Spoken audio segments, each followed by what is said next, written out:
All right. Good morning and good evening. Guess we'll get started as people are trickling in. It's a delight to have Sophia Bruechner with us this morning. Sophia is an MIT alum, a fellow at the center, and a faculty at Stamp School of Design at the University of Michigan.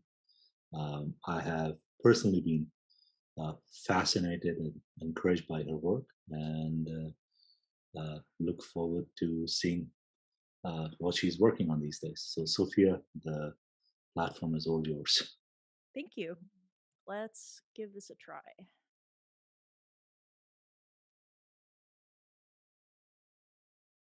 You should see my desktop now.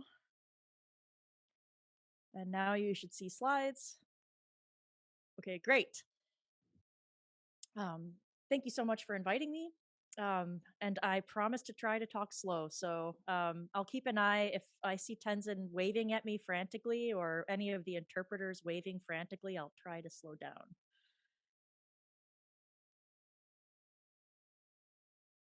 So back in the mid-aughts, I graduated from Brown with a double major in applied math and computer science. I just got my first job on the other side of the country as a software engineer in the Bay Area. I loved computer science and algorithms because for me, it was such a creative medium. I was really excited to apply what I learned at school in the real world for the very first time. The company that hired me back then was not very well known. That company's name was Google. Back then, it was really small, and my parents were actually quite upset with me for taking a job there instead of going somewhere reputable like Microsoft. But I thought I'd get to do more interesting stuff, and I turned out to be right.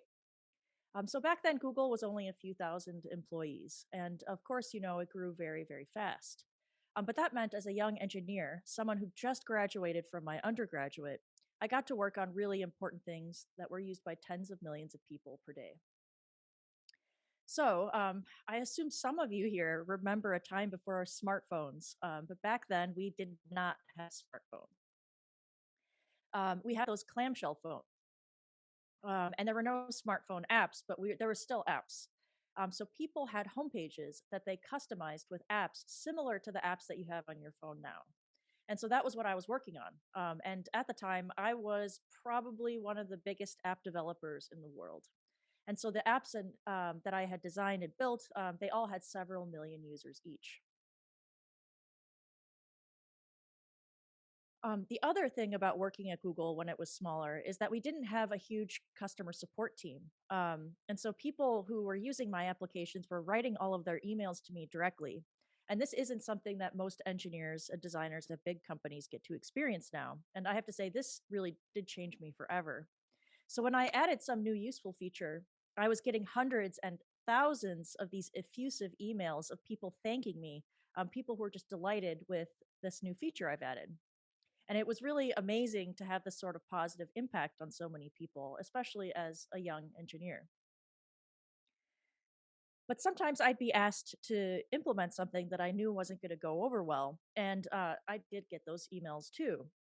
And while I knew that users weren't going to like some of these changes, I was really caught off guard by the intensity of the emotions that I saw in those emails.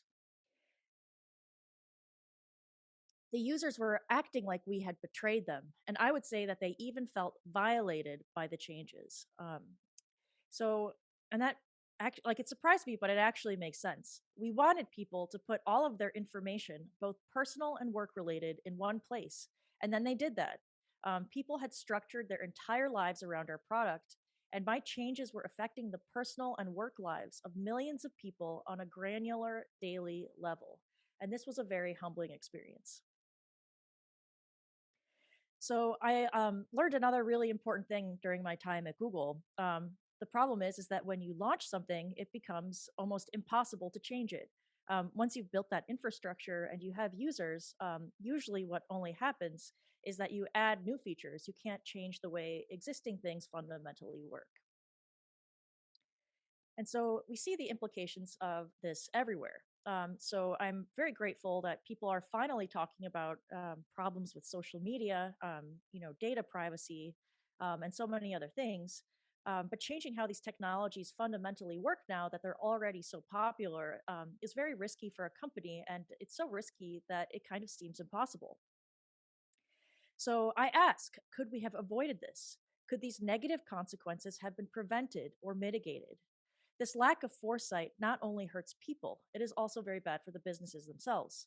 A lot of my students, and some of you are maybe working in these industries, and you might be designing some new technologies yourselves. And so I ask, how much time have you spent considering what happens when something you're working on scales up? And working at Google has really taught me about scale. So these days, when imagining the future of technology, I see this very unhealthy inclination to cling to one of two extreme views. At one extreme, I see this attitude of blind optimism for how technology is the perfect solution for every problem. And at the opposite extreme, I see this attitude of unconstructive pessimism, where people are only able to see how technology is ruining everything, and then they struggle to come up with alternatives. And neither of these extremes prevents the negative consequences that we see in today's technologies. Instead, we need a different attitude. Instead of clinging to or oscillating between these extremes, I believe we need to cultivate what I call a critically optimistic approach, a more balanced approach of earnestly proposing ideas, but not without the healthy dose of criticality needed to prevent or mitigate their misuse. So you're hopefully and constructively trying to build something, but you're also able to critique its weaknesses and consider where it might go wrong. My intention is to inspire you to cultivate a critically optimistic attitude, to be hopeful with a sensitivity to the possible consequences so that you can deliberately shape the future instead of just letting it happen to you and to all the others who might be affected by your choices. So, first, I'm going to tell you about my own personal story because I'm not just criticizing everybody else. I was guilty of these same attitudes until I was forced to change. I want to talk about science fiction as a way to learn extrapolative thinking and how to think about scale and consequences. And I'm going to talk to you about my projects. I will show you how I exemplify this way of thinking through my own prototypes and artwork. By the time I'm done, I hope you are thinking about each small design choice you make much more carefully with an eye towards the future. So, a little bit more about my background. So, I got my first computer when I was 2 years old, and you can see me here with my Commodore 64. And I've been inseparable from computers ever since. And, as I'd said before, my life has gone through engineering, art, and design. But no matter, which of these worlds I was in, my relationship with computers and technology has been more intense than most. I spent, 5 years in the Bay Area working as an engineer, and I eventually returned to graduate school to study art and design. I really wanted to be the person who envisioned future technologies rather than being the person who implemented the visions of other people. And so then I spent many years reflecting on technology as an artist and designer, first at the Rhode Island School of Design, then at MIT, and now at the University of Michigan. So this was something I did when I was an art student, and I liked, I think this illustrates a lot of what I care about. So while I was at RISD, I decided to paint all of my computers from memory. This is a painting of my Commodore 64, the computer that I got when I was 2.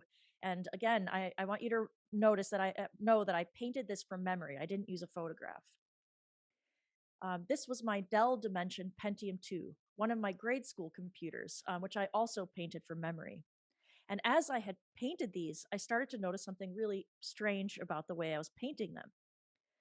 I noticed that the paintings looked uncannily like this. So if you're a nerd and old enough, you might recognize these as screenshots from the different rooms in Maniac Mansion, which is a classic adventure game from 1987.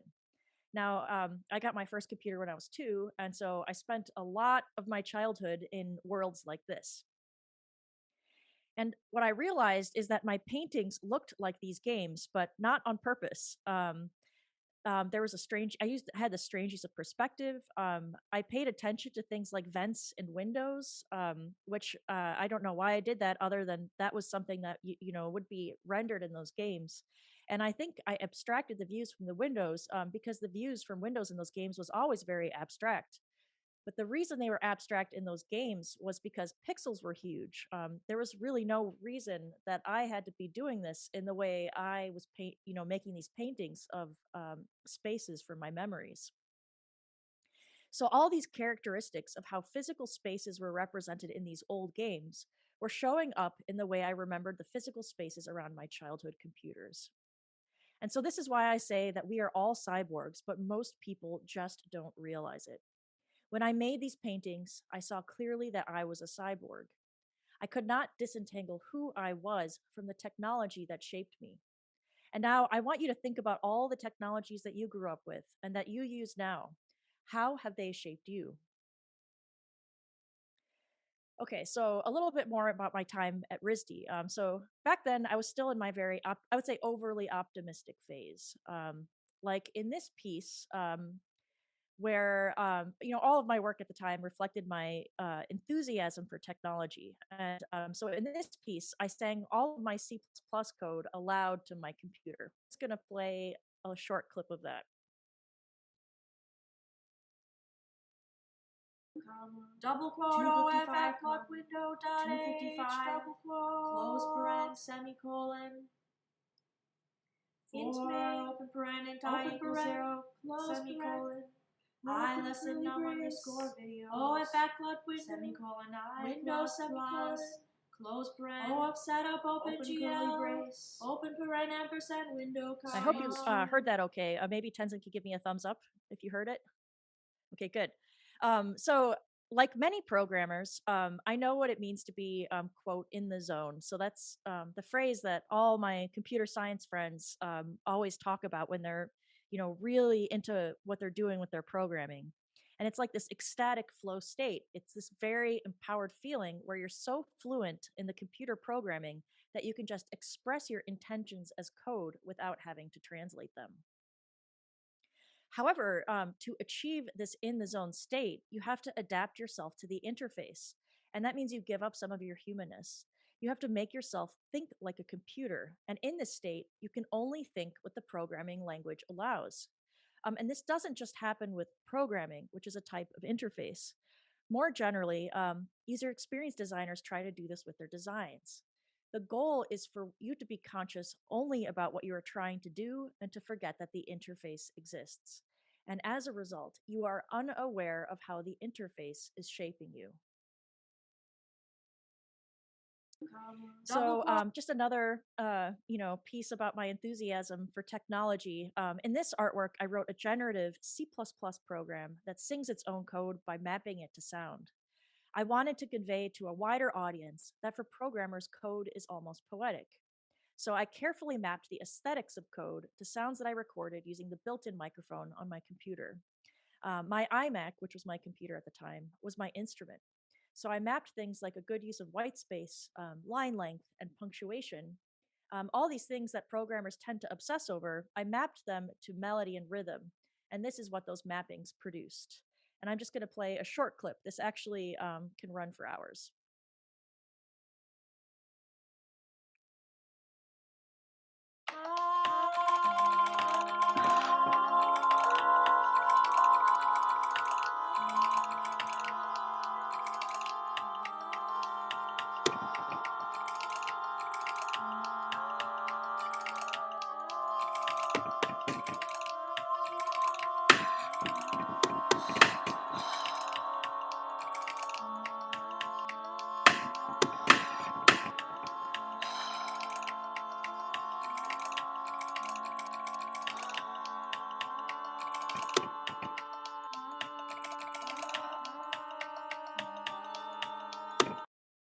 So as I improved the code, and the code became more elegant, the music got better and better. And there were times I wanted to stop because I really liked the way it sounded, but I had to trust that the mappings I chose would mean that the more beautiful the code, the more beautiful the sound, which luckily is what happened.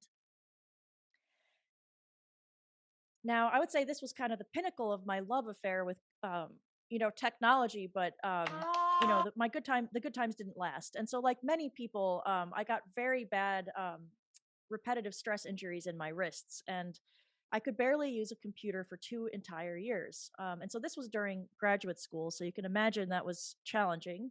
And unable to type, I was forced to use drag and dictate, which was probably the best speech recognition program at the time. I was, I so I everything I did, I had to use drag and dictate to type it. So of course, Siri and Alexa are much better now, but this was the best at the time, and it wasn't very good. So when I had to work through this software, it interrupted this seamless kind of ecstatic relationship I had with computers. And at one point, I spent an hour trying to type only a few sentences using the software. And I was so frustrated, I actually cried while the speech recognition software was still running. And this text is the result of Dragon Dictate's interpretation of my crying. And then I used the Mac OS X screen reader to read this text aloud, resulting in this kind of sad, funny poem. In the event will him, him, him, him, him, him, him, him, him, him, him, him, him, him, him, him, and him, and him, and him, and him, and him, and him. Will, will, will. Will, will, will, will, will, will, will, will, will, will, will, will, will, will. Him, and him, and him, and him, and him. System. Will you who are of will and the will and will the and endure it will go a little. I will. So this isn't just pitiful and kind of funny. I would say this was the turning point in my relationship to technology. So it's like I went from seeing the world through sparkly, clean, invisible glass to glass where it's so dirty, all you can focus on is the dirt. When I was able to like code fluently and use the computer without thinking about it, all I was focusing on was what I was trying to do, and I was unaware of the interface. When the interface broke down for me, I became extremely aware of the interface. And so technology once seduced me into these feelings of, superhuman empowerment, but I became painfully aware of its controlling interfaces, shaping my thoughts and behavior. And now I started to wonder how interfaces could be designed more ethically and positively. And this type of questioning has become central to both my own creative work and my teaching. So I use science fiction, speculative design, futurist studies to promote an ethical and extrapolative design process for building a preferred future. The deliberate exploration of what kind of futures are possible, which ones are probable, and most importantly, which futures are preferable, provides a framework to critique current technologies and choose which possibilities we might want to prototype. Sci-fi prototype and it's ethical thinking technology. And I've also, and specifically in my class, students build functional and prototypes inspired by science fiction, and they learn to thoughtfully critique current technological and societal trends and how to extrapolate them into the future. So I'm just going to show you a few examples of things that my students have done. A human computer interaction designer, an industrial designer, and a jewelry designer collaborated to make sensory fiction, a functional prototype inspired by the science fiction story The Girl Who Was Plugged In by James Tiptree Jr. They created a book that knows where you are in the story.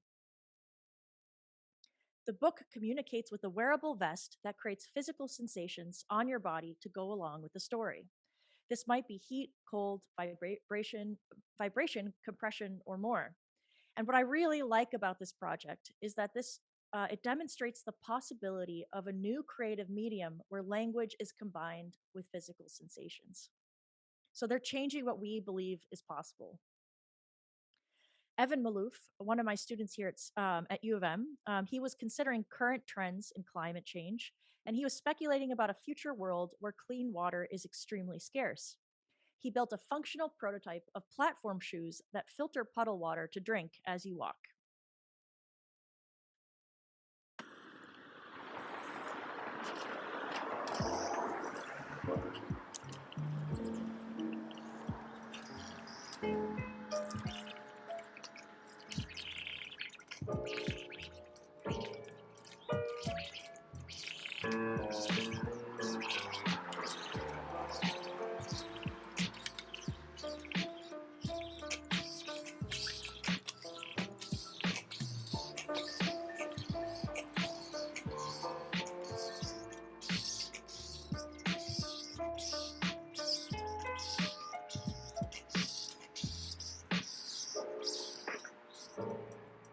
So I want to make sure you know that a lot of my students don't actually come from technical backgrounds. So this was a project done by Alex Eason, who is a book artist, and she made a physical ebook using augmented reality. So she made this beautiful handmade book that is circular, and it has augmented reality markers on each page, which get replaced with pages from whatever ebook you're reading. So you can read ebooks, but still have the experience of a beautifully crafted physical book where you could just turn the pages endlessly. So, my favorite sci fi author, Ursula K. Le Guin, said that science fiction is not prescriptive, it is descriptive. Because science fiction stories most often speculate on what is currently going on in the world. Science fiction authors examine current trends in technology and society, and they imagine possible futures, both good and bad, if those trends continue unchecked. Frederick Pohl said that a good science fiction story should not be able to just predict the automobile, but also the traffic jam. This is just an older example of, hackers driving a car off the road when they first introduced cloud technology. And so my argument is that if you could just start to think like learn the extrapolative way of thinking that science fiction authors are so great at, it can give us insight on the repercussions of what happens when our technologies scale. So, taking a moment to think about scale, what happens when we go from checking social media a few times a day, like in 2004 when Facebook was first created, to 100 times a day, which is approximately where we are now? And how does your life change when you're receiving hundreds of notifications from all these different online services we have? They're supposed to be making us more efficient, but are we just becoming a robot responding to these instructions coming at us from afar? Is this really helping us be more efficient? Um, so what you're seeing on the screen is a still from the sci-fi TV show Black Mirror. And this particular episode, called Nosedive, focused on a near future, which is dystopian, where everything in life is driven by star ratings and this toxic social media culture. And so, this is a really scary episode. But what disturbed me more is that my undergraduate students watched this episode and genuinely believed that this future was inevitable. They just didn't see any way around this. And so I used to think that my undergraduate students would be the naively optimistic ones. And when I started teaching science fiction prototyping, it was like that. But now my students have become very pessimistic. And I realize that I have to now teach them how to critique as well as give them a sense of hope and agency. So, what happens when quantified self technologies, which track your personal performance through sensors like the Fitbit, are no longer something you elect to use, but are required of you by your work or your school or the government? This is already starting to happen, and it's really relevant now with contact tracing in the pandemic. What happens when one of your five senses, like your sight, is completely mediated through the interface of one single technology, which is the ultimate vision of augmented and mixed reality? Um, and now, I'm still processing what it means that Facebook is rebranded as like a metaverse company, which is comes from a dystopian cyberpunk novel. And what if what is driving all of these technologies is entirely, the profit of collecting your personal data in order to keep your attention on ads? So I'm part of this interdisciplinary artist collective called the Utopia Swim Club, and one of the things we do is investigate black box algorithms that govern our lives. And this was just an exercise we did. So I collected all the advertising categories that Facebook algorithmically assigned to me, which I assume is done by machine learning to create these categories and assign to me. And I took these categories, which supposedly represent me, and I reordered them into this, I would say, strikingly gendered timeline that reads time, woman, infant, child, adolescence, cohabitation, career, motherhood, family, flatline. And so these categories are, it's not a very serious example, but it's just a glimpse of the types of algorithmic categorizations that are being made by me by the many technologies that I can't avoid in my life. And I want you to imagine how all these technologies and their algorithms are assigning categories to you and curating your online experiences in ways that you can't see or even change. So these are the questions we have to ask ourselves before we even start making an idea reality. Because, like I said, once you build something, it becomes really hard to undo it. Usually, only can add features. Sci-fi authors are exceptionally good at imagining these possibilities, and because of this, I like to say that reading science fiction is like ethics class for inventors. So we see the need to speculate on what happens when technologies scale, but what kind of speculative thinking is required?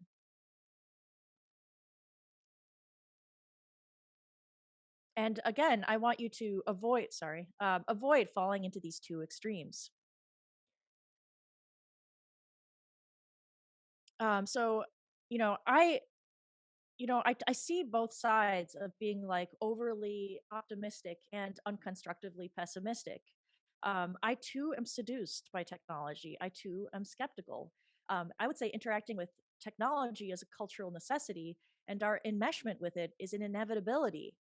So, as we look towards the future, are we focusing on the potential horrors or are we seeking the hopeful possibility? And just remember, this isn't an either or situation.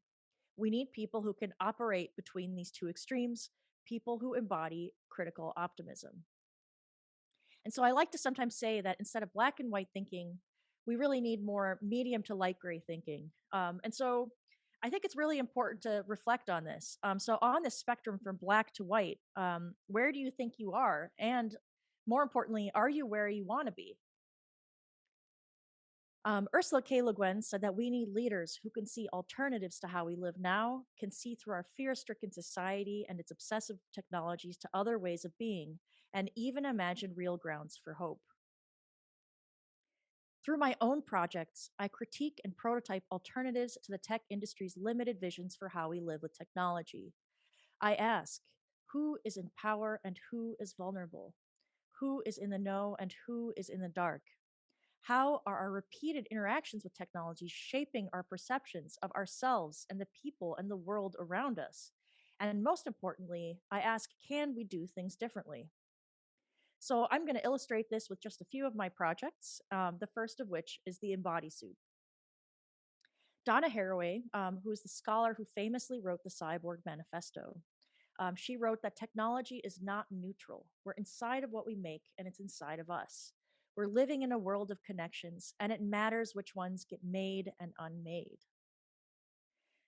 Technology has allowed us to connect anything to almost anything, but a lot of these connections, I would say, are arbitrary and sometimes even exploitative.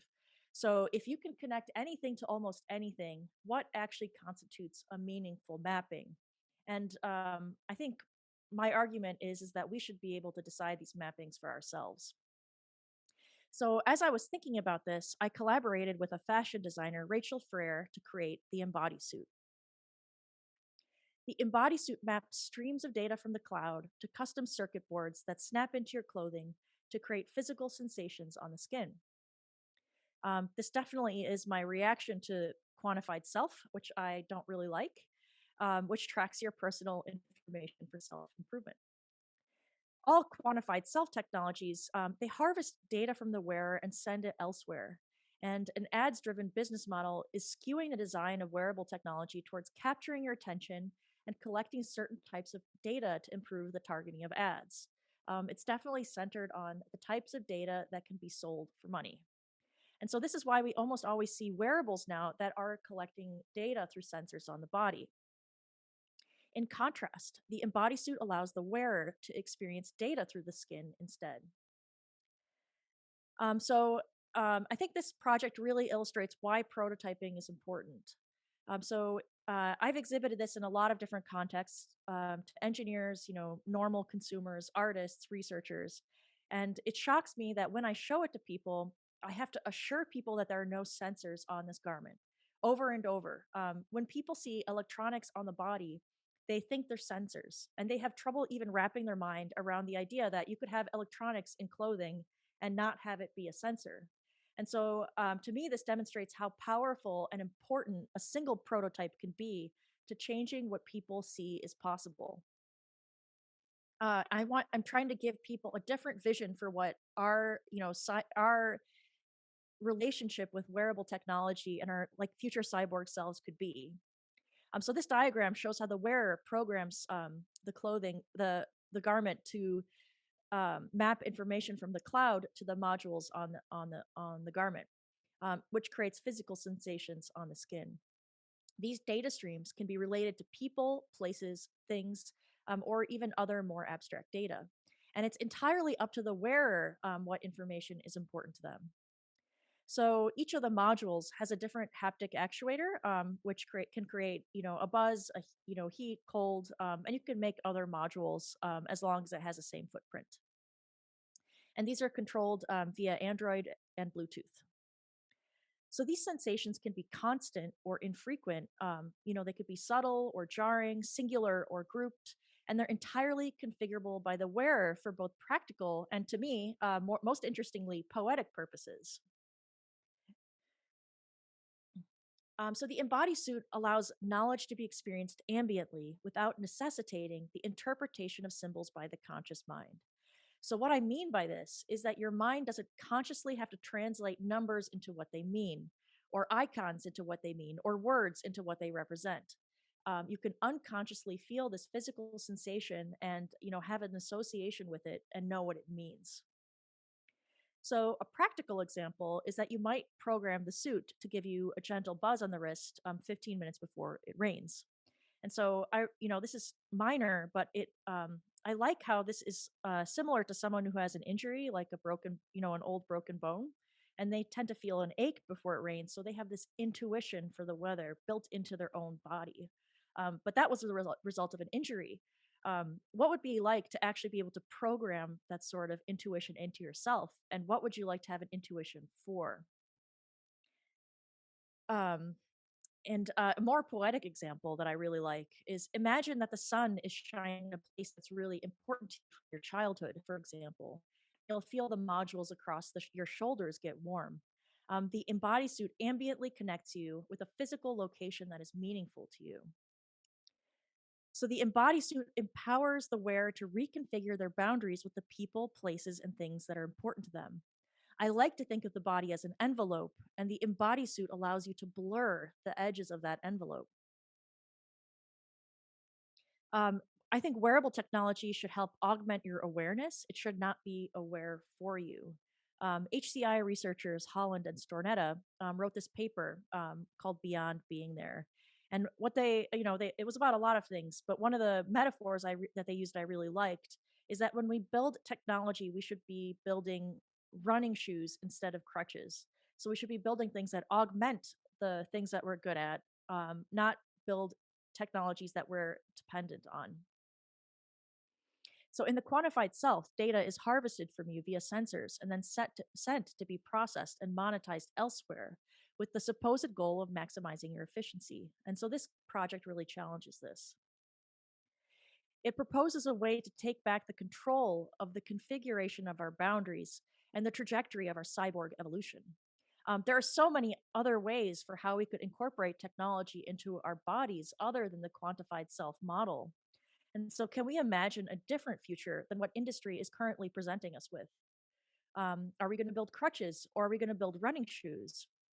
And if you could do anything, how would you configure your future cyborg self? The empathy box and empathy amulet are also earlier projects that inspired a lot of my current research, which is very much centered on alternative social networks and social interfaces. So these are devices that connect many people anonymously through the shared experience of warmth. They challenge how existing social networks are designed. I know it's hard to imagine, but imagine a social network that doesn't have any names, no numbers, and no pictures. How would that work?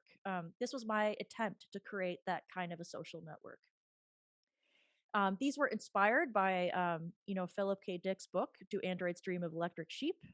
And in this world, the majority of people on Earth moved to colonies far away, and there was hardly anybody left behind. And so the remaining people were really isolated, and they had these devices called empathy boxes to cope with that isolation. So disturbingly, a lot of my projects have become kind of disturbingly relevant during the pandemic, especially this one. So when a person grabbed the handles of their empathy box, there's handles, they would be connected with all the people holding the hands of their empathy boxes through physical sensations and emotions. He wrote, "An empathy box is the most personal possession you have. It's an extension of your body. It's the way you touch other humans. It's the way you stop being alone." And you know what? What I really liked about this story was way before any social media that we kind of know of as social media existed, Philip K. Dick in the late 60s imagined a social network that worked completely different than all of the social networks we have today. And so, inspired by his vision, I tried to recreate how his vision for a social network um, functioned through these prototypes by connecting strangers with a shared experience of warmth. So, when multiple people are holding the handles of their empathy boxes at the same time, the handles are pulsing warmth into the palms of the hand. And the wearable version, the empathy amulet, works asynchronously, and it also is using shared warmth. You feel the warmth on your chest.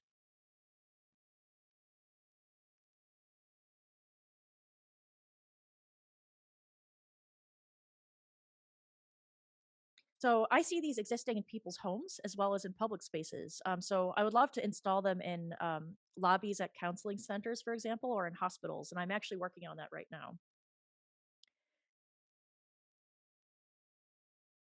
And I'm gonna go a little bit more quickly.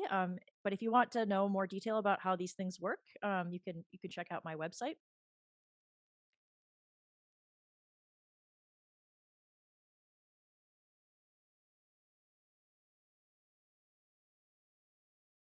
Okay, so what I want to emphasize though is that because warmth is not a disruptive signal, the receiver can choose to continue what they were doing when they experience that signal, and or they can decide to reciprocate by sending the signal back out. If a receiver doesn't reciprocate immediately, this non-intrusive ambient feeling of warmth may encourage them to take time to do so later. And so, what I really wanted these devices to be like was like ripples in water, where one person taking the time to reflect on how they're connected with other people, strangers in particular, makes it more likely that another person will do so, and then another. Both of these devices incorporate reciprocity, such that comforting yourself or helping yourself means you're simultaneously helping somebody else. And they both take time to activate, and they're deliberately slower experiences that encourage reflection and focused attention. They aren't trying to simulate face to face interaction. They're trying to use technology to connect people in a way that could not be done without a technology. I'm not trying to simulate things that we can do in real life. I'm thinking about what technology can let us do that's totally different and new.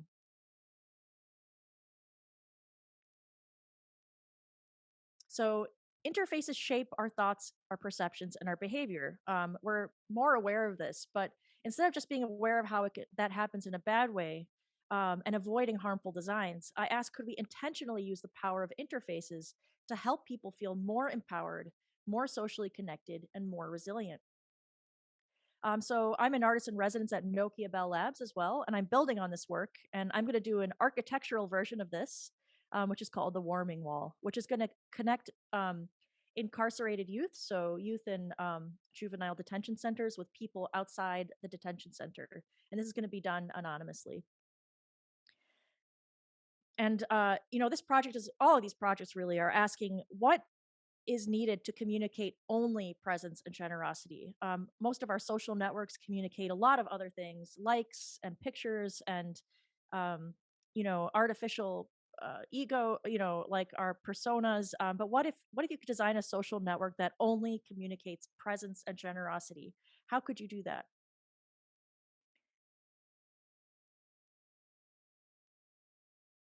I'm going to skip this project, but basically, it's a gigantic switch that turns off my cellular and internet service because I'm kind of upset at the idea of frictionless technology, and I want things to be frictionful when they should be frictional. And I want to talk about this project in particular because I think it's might be of interest to this particular audience. So I've talked to you a lot about science fiction and prototyping, but now I'm going to switch gears and I'm going to talk to you about romance novels. Okay, so This probably seemed giving you whiplash. How did I go from science fiction to romance novels? And so I actually kept this project a secret for a long time because it seemed really random. But I have since found out it's not random. So, obviously, I've read a lot of science fiction and I've been reading it since I was a little kid, and I still read it all the time for work. And so the unintended consequence of this is that all of my dreams when I sleep take place in horrific science fiction dystopias. Just horrible. Like every dream I have is in a horrible like space station. I'm running away from like a dysfunctioning government or something like that. And so obviously that makes it very hard to sleep. It's very disturbing. And so I thought, I read hundreds of science fiction novels to get to this point. Maybe I can retrain my brain by reading some other genre of books that is less disturbing. And so I thought about this a lot. And, really the only genre of books that is not disturbing is romance novels. So I found all these 100, best romance novels of all time lists on like NPR and Goodreads. And I just started at number one and I went down the list and I read everything. And so, this is sort of embarrassing. It wasn't really something I wanted to tell people I was doing. So I was reading them on my Kindle so people couldn't see. And I did go into this with some of these preconceptions about romance that you might have. I thought it was kind of trashy and shallow, but I was surprised by what happened when I was reading these things in bulk. In my case, hundreds at a time. So, if you have a Kindle, you probably have the Kindle Popular Highlights feature turned on by default. So while you're reading, you see the passages that most people have highlighted, along with the number of people who highlighted them. And so I was really surprised to see what people were highlighting in romance novels. So here you can see a highlight that was highlighted by 378 people. It says, the trick was forgetting about what she had lost and learning to go on with what she had left. And so what I found was that readers weren't highlighting shallow things. They weren't highlighting like sexy stuff. They were predominantly highlighting passages that reflected their extreme grief and loneliness and the discontent they had with their lives. And so I've been collecting these highlights for 10 years. And when you start to look at them all together, it's really quite striking and actually pretty heartbreaking. So this highlight says, loneliness could sometimes wrap itself around you so tightly you could barely breathe. And this was highlighted by 695 people. And in this work, I memorialized these beautiful highlights onto porcelain commemorative plates. Somebody's drawing on my slides, but I'm okay with it. And I pair each one of these highlights with a hybrid landscape, which I create using Photoshop's photo merge algorithm. So I scan all the romance novel covers, and then the algorithm finds similarities in the covers and stitches them together to create these panoramas. So there are currently 16 plates in the series, and I'm making more, and I'm just going to share a few of them with you. So this plate says, all she wanted was to matter, to be more than an opportunity, that's all. Joy was as fleeting as a shooting star crossed across the evening sky, ready to blink out at any moment. Life continues to move forward, and so have I. Her scars were not thistles, they were velvet artwork on her heart. Defiant in the face of time, fate, death, destiny. Is it truly so unfathomable that an imperfect girl might be perfectly loved? She felt her aloneness all the way to the bone. She was alone in a way she'd never before imagined, as solitary as if she were an astronaut come untethered from the mothership, drifting unnoticed in an emptiness so vast it was beyond comprehension. And so it amazes me that with all the social technologies we have, that so many people are so lonely that they are highlighting a passage like this. And though you may call me a dreamer or a fool or any other thing, I believe that anything is possible. One whisper added to 1,000 others will become a roar of discontent. And so I think what's happening is when a reader is highlighting one of these, they're saying, yes, I agree. And they're taking comfort in knowing that they're one of many people who are feeling how they feel. And this multi-year ongoing project incorporates the content of hundreds of novels and probably about 100,000 individual acts of highlighting. And I've been adding more all the time. And so This is when I realized that this project isn't random at all. It's actually an existing example of an alternative social network that works completely differently than Facebook or Twitter. So, I mean, you could tell I'm very critical of the current state of social media, but this is a glimpse of an unintentional, positive, anonymous social network that emerged through this minor Kindle feature. And I'm trying to draw people's attention to this existing example of collective social support and sharing to change our vision for the future of social interfaces. So I don't have time to talk about this project, but I'll just tell you, I've also been making a similar piece where I've been collecting all the YouTube videos from the world by using the words sky and clouds. And so people just record the sky. And it's just amazing how nice people are to each other. YouTube is known to be one of the most toxic places on the internet, but with cloud videos, everybody there are no cruel comments, and everybody is just generous and kind, and they're thanking people, and they're doing it across cultures. And so I've been making this into another piece. And so, with this real sense of hopelessness and isolation during the pandemic, I decided, I wanted to showcase this collection as a strange, sub community that's tense is like full of strangers and positive. Okay, so I'll just wrap up with a few questions. So these are the questions I hope you ask yourself. Do I tend to be more utopian or dystopian? And why is that? And most importantly, where you want to be on this spectrum? How can I cultivate a more critically optimistic attitude when I'm thinking about the future of technology? Can I become more sensitive to noticing both positive and negative technological trends? When I'm designing something, no matter how small, how can I consider what happens when it scales? To avoid negative consequences, should I choose one design over another? Can my design be changed slightly to mitigate possible bad effects? And finally, knowing that people tend to be very utopian or very dystopian with hardly any in between, knowing that people struggle to think about scale, how can what I do change what people believe is possible? And I want to remind you that there are many futures possible. I don't want you to just think about what future is probable. I want you to think beyond that and instead focus on which future is preferred. Thank you very much.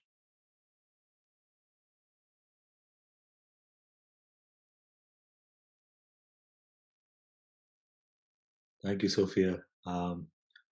Maybe if you can exit the presentation, then people may be able to see you fully. Is it out? Yeah, it's out. Okay. It's out. Thank you so much um, for this insightful talk. And again, folks, if you have questions, please feel free to put it in chat window, and we'll try to get to some of it. I could share your pain with the earlier versions of Dragon Dictation, Yeah, it's because bad. I think that was the first time I recognized that it was actually changing certain behavioral tendencies even in me. Because I had the other problem, it won't recognize my accent. And so I started talking in a way that Dragon would recognize the accent. And very soon I found that I was becoming very robotic. Um, um, one of the challenges that um, the scale of technology and the way it permeates our life is that people seldom sort of take time to become aware what behavioral tendencies in them is changing or shifting. How people become more impatient, or how people become more depressed, or how people become more something. And we see research papers coming out left and right about these things in recent days. As a user and a designer, what recommendations might you give to individuals? You have this beautiful internet kill switch, but folks that don't have that installed in their homes, what are some of the things that you would recommend them to be able to gauge how their behavior is changing over a period of time? That's a really good question. Well, a lot of people have asked for me to make more internet kill switches, but maybe I will. We'll see. Um, but one thing I think that artists do very well is they take things that we take for granted and are unfamiliar, and they change them slightly so they become unfamiliar, and that you could look at them with fresh eyes. And so I'd say, like, looking at the way artists work and are critiquing these technologies could force you to look at your own interactions with technology with fresh eyes. Um, the other thing I might suggest, which my one of my research groups has been doing, we've been keeping very detailed diaries of our technology consumption, and it's quite overwhelming because you realize how much you do every day. And so it's you give up pretty quickly, but even just the act of trying to keep a record of how much you do something per day makes you really question like if that's what you want to be doing. Great, right. I think um, one of the challenges that we find. I mean, you had the benefit of uh, uh, being, I think, more self-aware than most programmers are, or exposed to other disciplines than most programmers are. As you're teaching now, what would some of your recommendations be for young students who are simply going into engineering or computer sciences, uh, designing some of these apps and technologies, but not having the benefit of um, studying art or liberal arts or poetry, and not many of them are seeking it out either. So it's kind of a very closed box conversation oftentimes. What would you suggest to the students and the teachers in those departments who are teaching these things? I think about this a lot, and I was just asked about it yesterday at Ohio State. But one thing is, I think the ability to critique is like a superpower, and it really does frustrate me that like art, it's taught in art and design school, but not taught in any other discipline because it's such a powerful tool that I think engineers should be learning. So I've gone through both engineering school and art school, so like that's one thing I definitely think could help engineers. Like an easy thing to tell engineers to do is to just read a lot of science fiction. Because one thing that shocked me is how many people who are working on like augmented reality who have read none of it, and they're just like kind of naively, implementing things. Um, the other thing is, I think having students in the same class from different disciplines or collaborating on the same project, but having people from different disciplines really forces people to explain themselves to someone outside of their discipline. Because I think the one of the most difficult things is that people have different vocabularies and they don't understand. They don't. They use the same words to mean different things, and they don't understand what people's is important to each person in each discipline. And just the process of like making yourself understood to someone in a different discipline is invaluable. And I have all these interdisciplinary collaborations going on recently, and we are making cool things. But more so than the cool things we're making, I just like the meetings because I like watching the data science students being forced to talk to our students and like how mystified they are and like how they have to keep retranslating themselves again and again until they finally get to something that can be understood on both sides. And I think that's just a process that more people need to go through. Art students too. It's and I do it with my students, but I think I hope other teachers try to do it more and more as well. Great, great, thank you. And I was really, I mean, all your projects are so wonderful. But this work by your student, the pump filter shoes, um, I want to get some of them out during monsoon season in India. you know, we have a question from Cedric. Sophia, thanks for the great talk. I love the idea of reconfiguring our brain with positive books.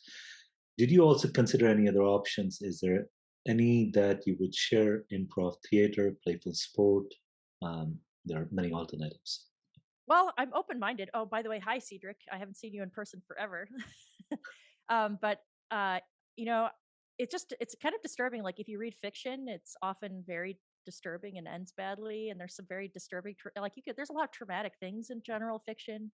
Mystery isn't safe. Thrillers aren't safe. All these genres are just not safe to read. Um, but maybe improv theater could be something that could rewire my brain. But so far, it hasn't worked. I'm still dreaming in horrific dystopias. It just maybe I have to read more romance. I'm working on it. Uh, well, let me know what works because I'm sure there are a lot of people in a similar sort of state of trying to get out of self-created nightmares. I So, hope not. David has a question. Does it matter whether we see a utopian or dystopian world? It seems that the element of exploration and the affordances determine the utopia or dystopia that was not pre-planned or preconceived. Um, I don't know if it matters which one. I think it matters whether you can navigate between the two. And you find some place in between. Um, because like I said, it's if you're optimistic and coming up with optimistic visions, it's still really important to critique where things could go wrong, because of course things always do, and so you should mitigate that. But being really dystopian, it's just so paralyzing, and I see that in my students a lot. Like they just can't, which is really sad. The inability to imagine how things could be different. That's not how it was when I first started teaching, but it is what I see now, and I think that's a really bad place to be when you can't even imagine that things could be better. So I would say that definitely is bad. Yep. Yeah. Um, um, any recommendations on science fiction that you have read or are reading for the audience here? Well, I'd say a really great way to get into science fiction and be exposed to a lot of different authors is to read short stories first. And so what you can do is you can look at the Hugo and Nebula Award winners of short stories throughout history, and you can just start reading those. And if any of the authors intrigue you, you can start to read their novels. But all the authors tend to write short stories, and it allows them to experiment with a lot of ideas, and they're um, short and wonderful. And I think that if you don't read a lot of science fiction already, that's how I would say you should get started. Um, there's quite a few groups and folks, even perhaps folks that you have worked with in the past, who have made sort of quite a bit of argument around the usage of AR or VR for enhancing how we learn and to use it in sort of as educational platforms and so on. What would your thoughts or concerns be around it? Meaning, what is positive and what should we be cautious about? Well, as someone who teaches art and design, I think there's some possibilities for being able to prototype in VR, and experience things at room scale or body scale, and understand the way your body relates to things in in space. Um, which I think there's a lot of potential there. I don't think the tools we have necessarily are good yet. I could tell you, I teach AR every semester in my class, and my students feel ill. So I don't think it's quite there yet. And we usually use the like most recent versions of everything. But even when even the newest things, my students feel sick. Um, it is very kind of disturbing to watch my students all in VR in the same room but not together. Like they're all separate but together. I don't necessarily like that. Um, I don't know. I do, as an artist and designer. I think being able to experience things spatially is really interesting because as opposed to joining slides. But um, I do think there's like a I don't like the disconnect between the students from each other and from me as a teacher. So tracking, like seeing what they're looking at. I know there are ways people have experienced that, but not being able to make a good judgment of eye contact or facial expression on my part as a teacher is makes it hard to teach. But I know they're working on that. Avatars are, there's good and bad things about them. I could tell you, like currently, the status of things. It's like every single user of Oculus now has to have a Facebook account Mhm. for their avatar, which is quite awful. Like I don't like that. This product is getting mixed in with my teaching. Like that, I have to require my students to be part of this thing in order to just teach them something. So I don't think that's good. And just my students are like might end up being advertised to just in the process of learning. But I'm not against it. I actually think I'm curious about what Tenzin thinks about VR for empathy building, but I know there are people who say it's possible and others who say it's not. But I think it's something interesting to think about. Yeah, yeah. No, I think I mean, as long as we can sort of curtail the use of it for specifically designed purpose, like there could I could see some clinical applications of VR, for people with certain kinds of phobias, like fear of height or fear of something. Maybe to limited extent with empathy building. But the challenge is, as you said, that it's often tied to some enterprise of massive data gathering and so on, and it sort of I think kills the overall intent of what you're trying to do. So no, I am. Uh, I don't believe in techno utopia, so I'm very cautious of these things. Um, I am one, too. one last question that Natasha has, that science fiction writers of the middle and the last century were great visionaries. Is there someone of this scale today? And I'll add to it that if people go on your website, do you have a list of, do you have like a bibliography, a recommended list of science fictions that I don't, people should read? but I should. But still, I would just say that what you should do is go look at the Hugo and Nebula Award winners for 2021, 2022, and you'll see you'll get a good cross section of different authors. Great. But I do think it's important to read science fiction by more diverse people, like because like I would say the science fiction authors previously there were some really I mean they're wonderful, but it's a very homogenous group of authors for the most part, and so now there's a lot more science fiction written from people in different cultures, and not all people with technical backgrounds, and I think it's important to read that type of science fiction now that it's more freely available. Great. Uh, we are coming to a close. Sophia, thank you so very much again for joining this morning, and I am very encouraged by the kind of work and the projects that you're doing.